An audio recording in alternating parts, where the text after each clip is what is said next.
দর্শক আসসালামু আলাইকুম। আমি এখন অবস্থান করছি আমার খামার বাড়িতে। এইখানে আপনারা দেখতে পাচ্ছেন আমার খামার বাড়ি লাউ গাছে কি পরিমাণ লাউ ধরে আছে। আর এটা হচ্ছে শশা গাছ, শশার ফুল আসছে। গত কিছুদিন আমি ব্যস্ততার কারণে গাছগুলো কোনো পরিচর্যা করতে পারি নাই। আজকে অনেকদিন পর চলে আসলাম খামার বাড়ি আগাছাগুলো পরিষ্কার করতে। তো খামার বাড়িতে কি কি সবজি গাছ আছে তা দেখার জন্য ভিডিওটি শেষ পর্যন্ত দেখুন। প্রথমে আপনাদেরকে দেখাচ্ছি সিম গাছগুলো। আর সিম গাছগুলো খুব জাপালো হয়েছে, কিছুদিনের মধ্যে হয়তো ফল আসবে।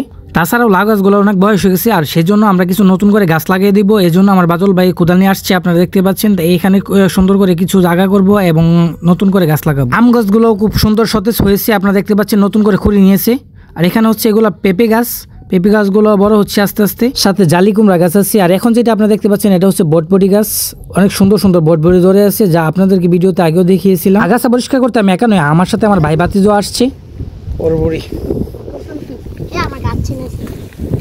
দর্শক, এই মুহূর্তে আপনারা দেখতে পাচ্ছেন খুবই চমৎকার কিছু বেগুনের গাছ হয়েছে আমার খামার বাড়িতে।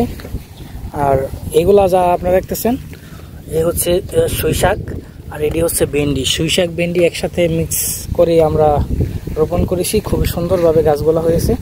কিছুদিনের মধ্যে হয়তো বা ভেন্ডির ফুল আসবে এবং ভেন্ডি আসবে ইনশাল্লাহ। দেখতে পাচ্ছেন আপনারা, খুবই সুন্দর। কিরা কি কুমড়া? কুমড়া রাখা গাছটা বলা যায়, কুমড়াটা এই যে এখানে রাখো।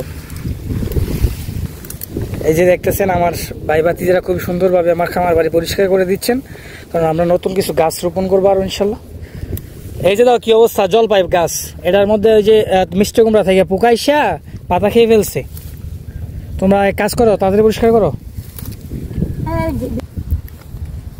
কি সুন্দর বড়ি গাছে ফুল আসছে, আপনারা দেখতে পাচ্ছেন।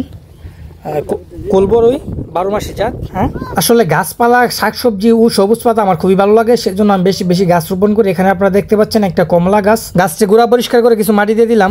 এই হচ্ছে বেগুন গাছ, আর প্রতিটি বেগুন গাছের গোড়ায় আমরা জৈব সার অর্থাৎ গরুর গোবর দিয়ে দিতেছি। এই যে আমার ভাই, বড় ভাই দিয়ে দিতেছেন। কিছুদিনের মধ্যে ভেন্ডি, সুইশাক, বেগুন ধরবে হয়তো ইনশাল্লাহ। তো আপনাদের সবাইকে দাওয়াত রইলো, আমার খামার বাড়িতে আসবেন এবং কিছু শাকসবজি নিয়ে যাবেন। আর এইখানে হচ্ছে বাদল ভাই আধুনিক পদ্ধতিতে কিছু মাটি প্রস্তুত করেছেন, যেখানে আমরা শাকসবজি চাষ করবো ইনশাল্লাহ। সকলে ভালো থাকবেন, সুস্থ থাকবেন, আল্লাহ হাফিজ।